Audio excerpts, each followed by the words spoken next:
ई आकाशवाणी गोरखपुर है। अब रउआ सभे वेद प्रकाश पाठक से भोजपुरी में समाचार सुनी। राष्ट्रपति रामनाथ कोविंद आज दोपहरिया प्रदेश के अपने 3 दिन के जतरा पर बनारस पहुंचलें।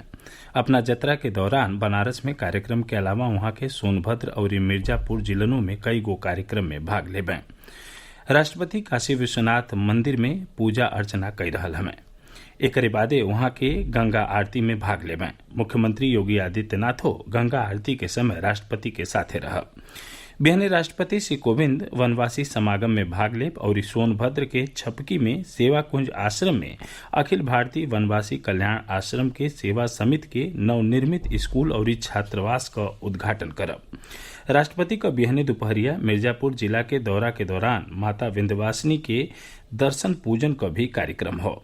सोमवार के अपने जतरा के तेसरका दिने राष्ट्रपति मीडिया हाउस जागरण फोरम की ओर से गंगा पर्यावरण और भारतीय संस्कृति विषय पर आयोजित कार्यक्रम के उद्घाटन सत्र में भाग ले। प्रधानमंत्री नरेंद्र मोदी आयुर्वेद जगत के पुरहर समर्थन देवे के भरोसा देले हमें। काली संझा वैश्विक आयुर्वेद समारोह के संबोधित करत श्री मोदी कहना कि लोगिन के आयुर्वेद के लाभ और रोग प्रतिरोधक क्षमता का महात्म समझ में आवे लागल बा। प्रधानमंत्री कहना कि मौजूदा हालात में आयुर्वेद और परंपरागत औषधि के विश्व स्तर पर लोकप्रिय बनौले का सही समय हो। वहां के एह विषय पर वैश्विक सम्मेलन आयोजित कैले का सलाह देली।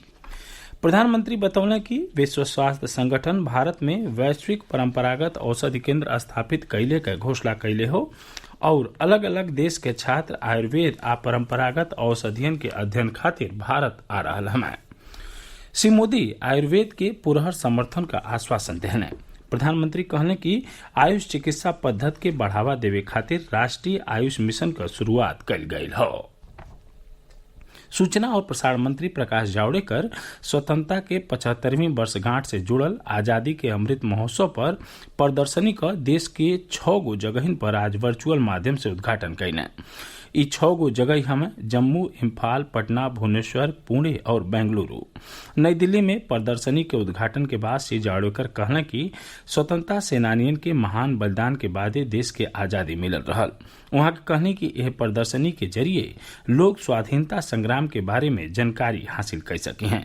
सूचना और प्रसारण सचिव अमित खरे, लोक प्रसार कार्यालय का प्रधान महानिदेशक सत्येंद्र प्रकाश, पत्र सूचना कार्यालय पीआईबी का प्रधान महानिदेशक जयदीप भटनागर और सीनियर एह मौका पर मौजूद रहना है।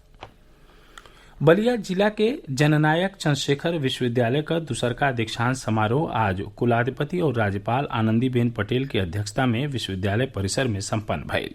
एहमे बतौर मुख्य अतिथि पूर्व प्रमुख लोकायुक्त न्यायमूर्ति शंभुनाथ श्रीवास्तव और विशिष्ट अतिथि उप मुख्यमंत्री डॉक्टर दिनेश शर्मा शामिल भइलें।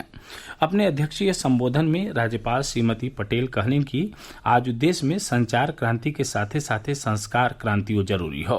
प्राचीन चिंतन परंपरा का समावेश कई के शिक्षा देहले के कोशिश होखे के चाही। वहां के कहने कि स्वर्ण पदक पावे आलन में बिटिया के संख्या बेसी हो। ई बेटी बचाओ बेटी पढ़ाओ का सार्थकता साबित करेले।